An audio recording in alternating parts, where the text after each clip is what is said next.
Excited Utterance, the Evidence and Proof Podcast, Episode number 75, Binyamin Blum, Going Ballistic.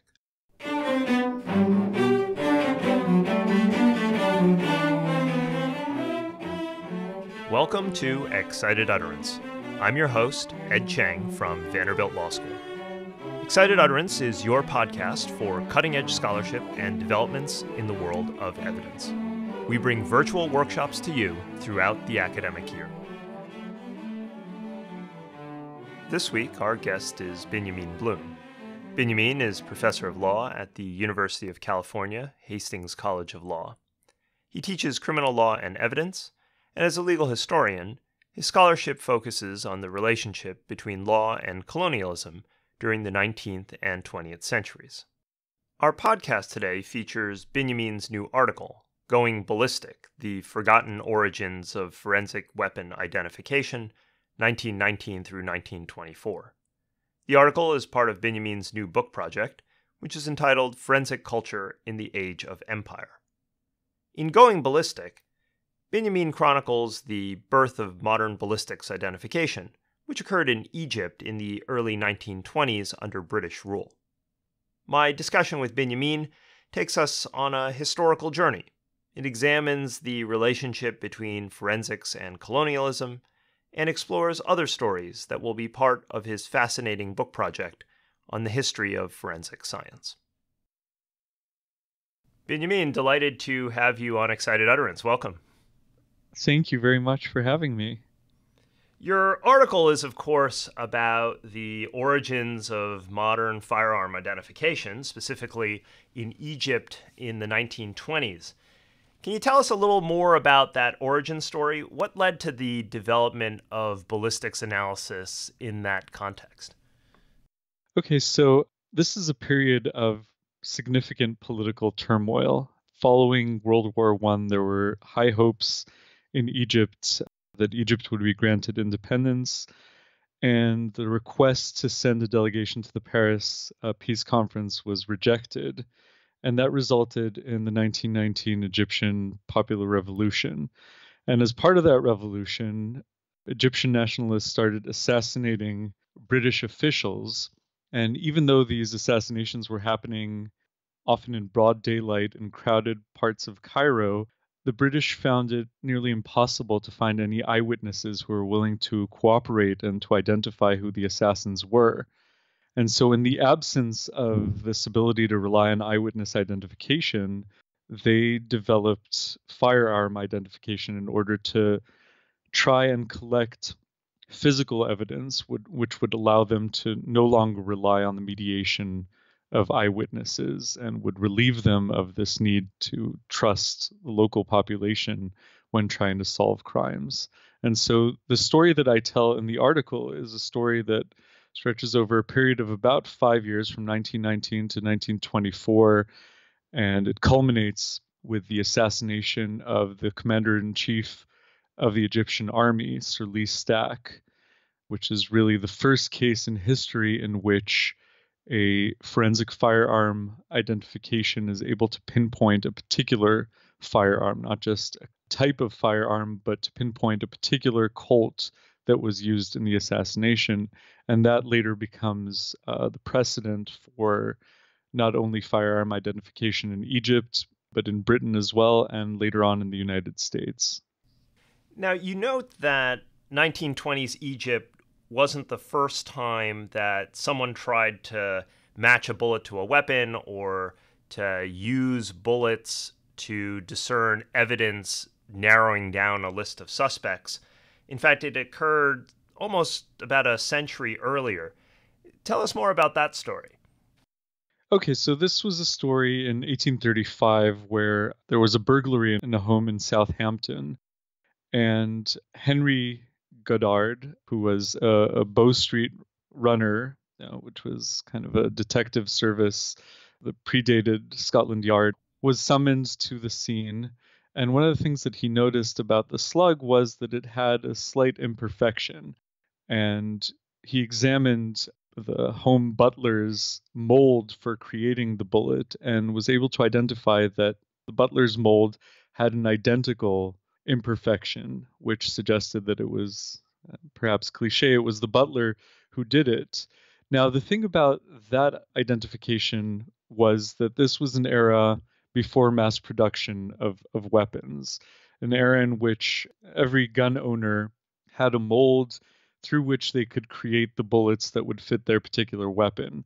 So during that period, at least for a small window of time, it was possible to identify and to tie a particular bullet found at a crime scene to a particular weapon.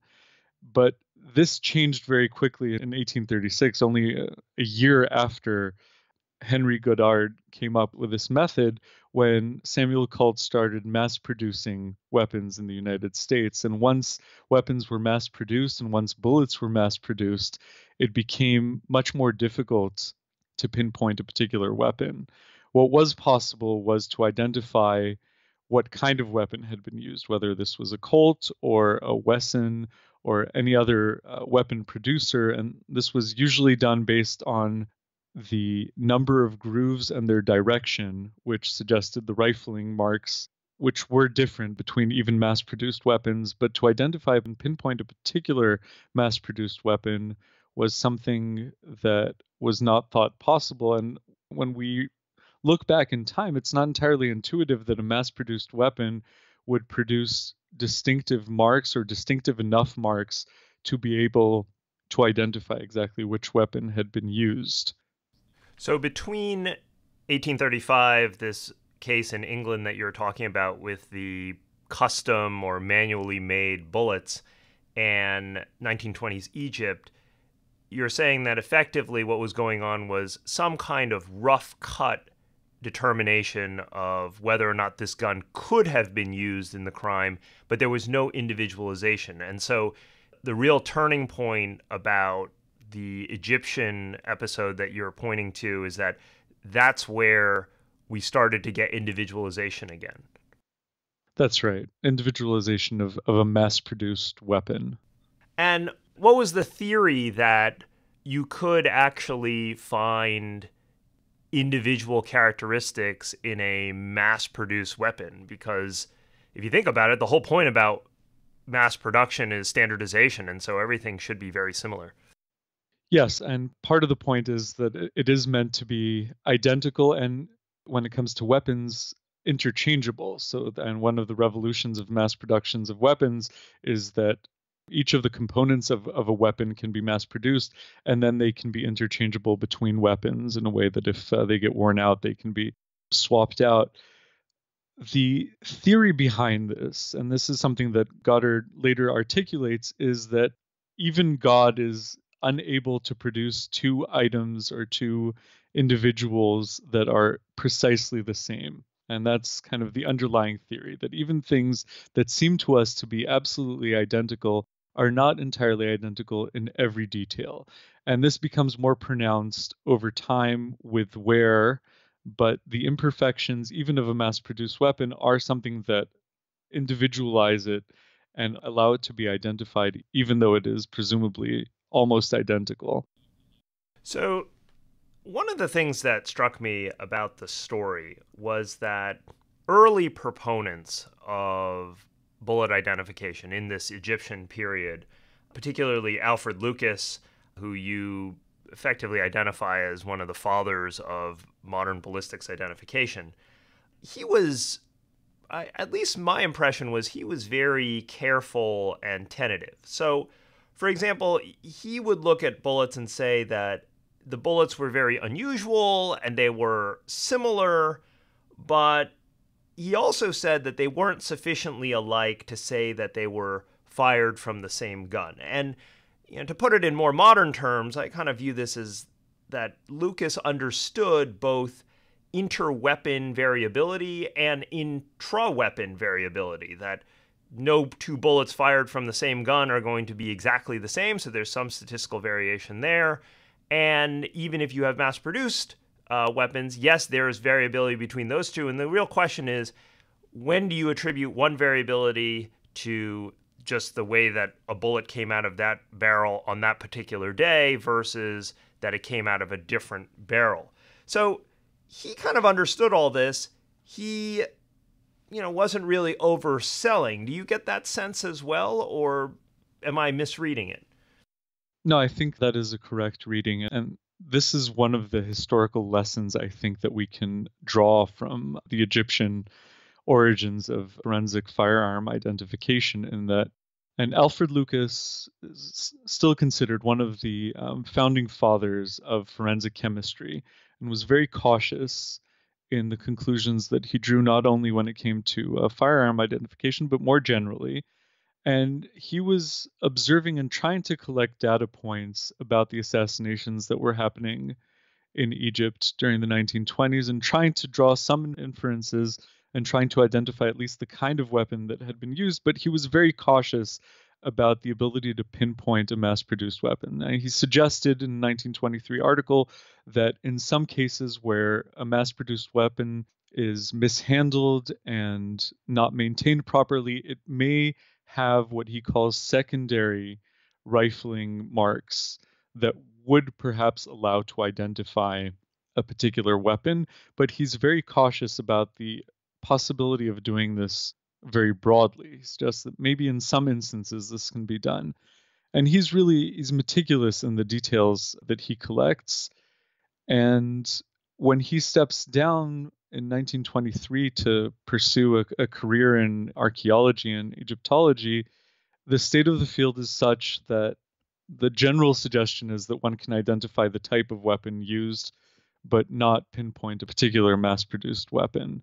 This changes when his successor, Sidney Smith, enters the field, and with the assassination of Sir Lee Stack. And Sidney Smith is kind of far looser with the way in which he uses forensic ballistics. And I think, again, this is a cautionary tale about how forensic science,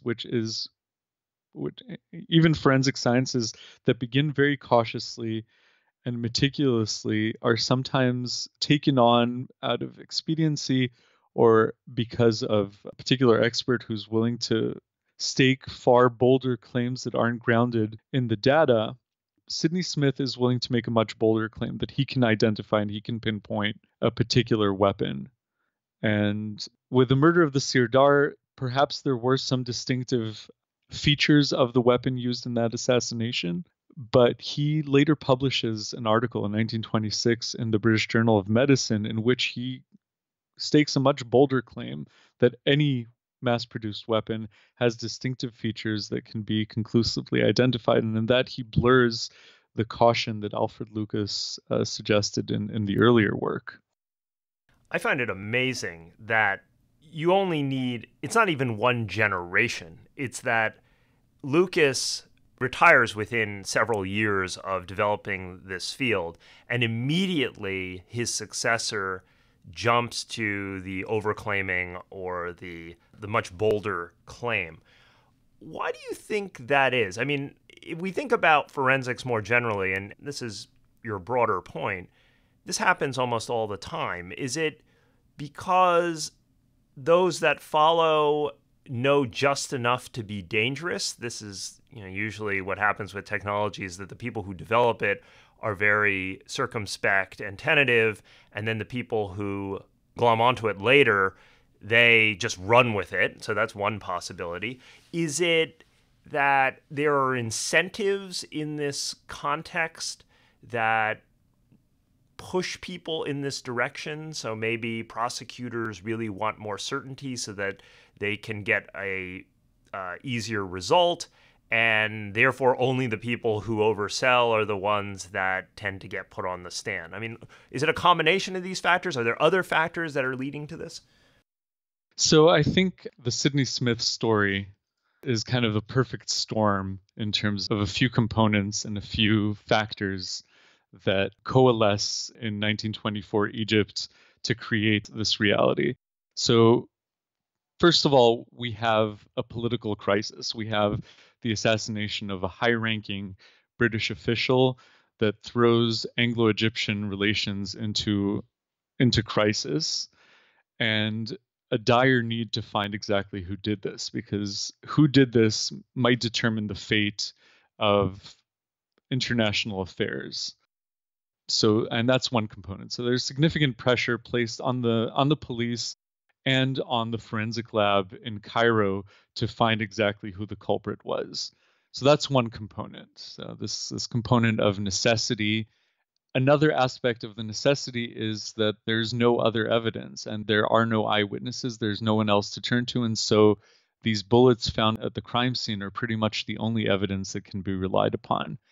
Now, this kind of coalesces with another component, which is the retirement of Alfred Lucas, as you point out, the more cautious, circumspect forensic expert who developed the field and knew precisely what its limitations were, and his replacement by someone who more generally seemed to have been a wonderful expert witness and performer and was willing to deliver to the colonial government whatever it is that they needed, and was willing to exaggerate the scientific foundations of his conclusions, and was willing to make that leap forward. And one of the things that is striking in this story is that this leap happens within a year. So Alfred Lucas retires in 1923, is replaced by Sidney Smith, and this assassination takes place at the end of 1924, and by 1925 he's already testifying. So it's not, as you point out, this isn't a generation, this isn't even a number of years, this is within a few months that this leap forward in forensic firearm identification is made.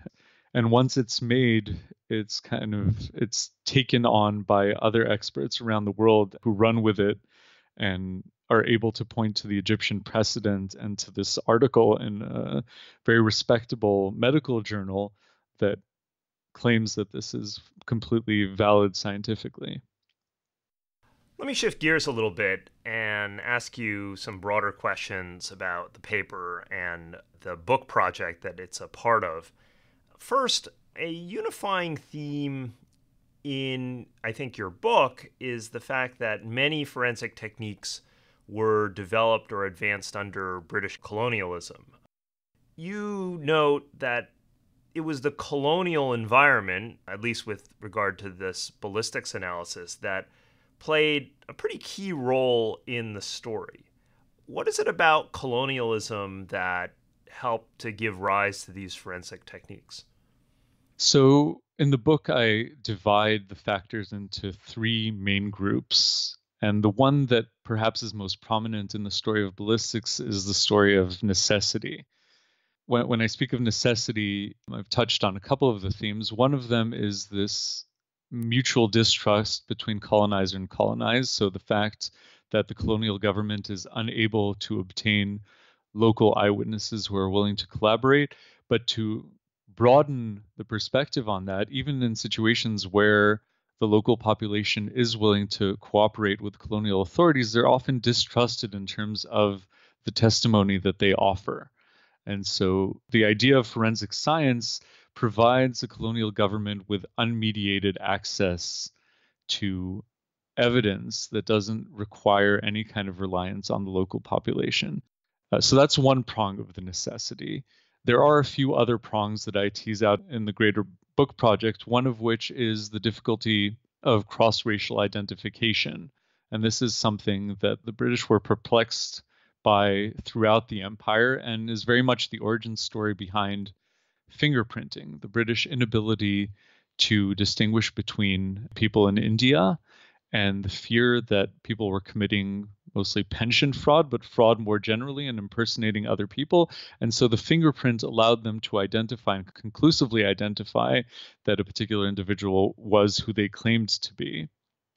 Another challenge, another necessity that the British confront in the empire is the distinctiveness of colonial crime. And there's this trope, something that Sidney Smith articulates explicitly, that whereas in Britain and in Europe more generally, criminals, even the most ruthless of criminals, tend to act rationally and tend to commit crimes in order to acquire wealth or satisfy desires that are comprehensible to the police. When it comes to the empire, the motives that drive people to commit crimes remain completely opaque.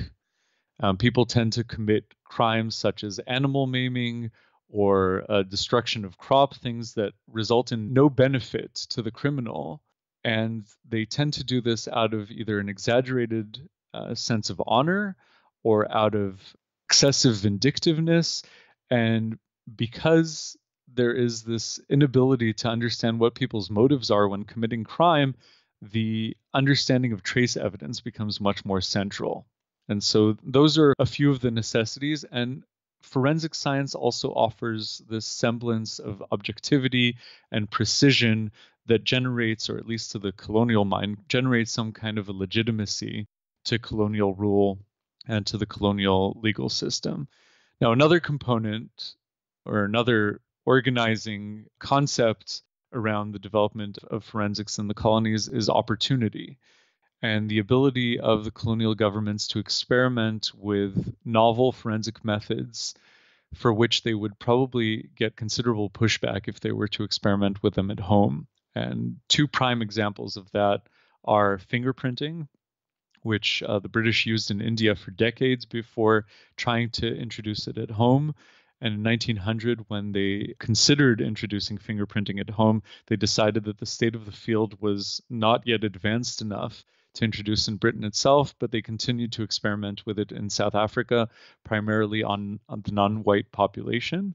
Another example of this would be dog tracking, which again was something that the British considered introducing during the Jack the Ripper murders in the 1880s, late 1880s, but ultimately concluded that dog tracking was something that was done in hunting, that was done in order to track down animals, and could not be used even to track down someone like Jack the Ripper.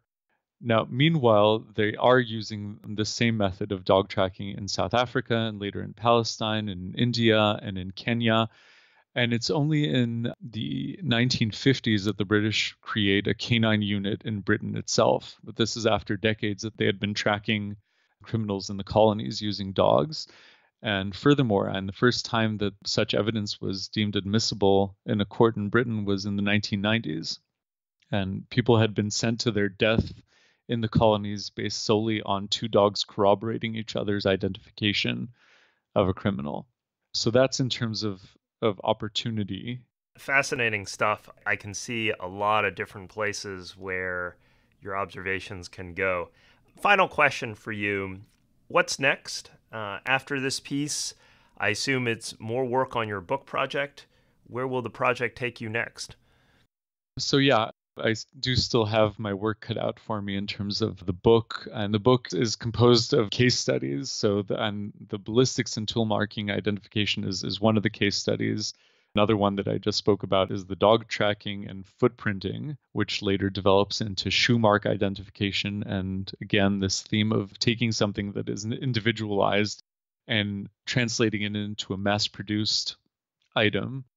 Handwriting and identification and question documents is another one of the chapters. There's a chapter on hair and fabric analysis and the use of X-rays to determine chronological age, which is, again, something that was developed for archaeological purposes and later translated into forensic uses. So, and this is a project that is kind of world spanning and something that I've dug through the archives from Sri Lanka to South Africa and Kenya in order to bring together the different parts of the empire and what exactly the British are developing in different parts of the empire and the purposes for which they develop these forensic sciences. And I'm hoping to conclude the book project by next year, by 2020, and hopefully it'll be on the shelves soon thereafter and at some point in 2021. So in the meantime, there's one article that was published in the Law and History Review that is a history of dog tracking,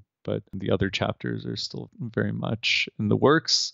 And after this book project, I hope to turn my attention to the history of forensic science in America and see where that story overlaps and perhaps complements the colonial British history of forensic science. Well, Binyamin, I certainly look forward to the book coming out. That will be a fascinating read. Thanks for taking the time to talk to us about the early days of ballistics identification and forensic science more generally. Great having you on the show. Thank you very much, Ed. It was my pleasure.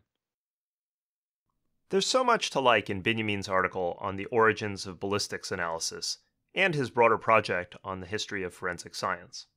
Here, I think, are two highlights.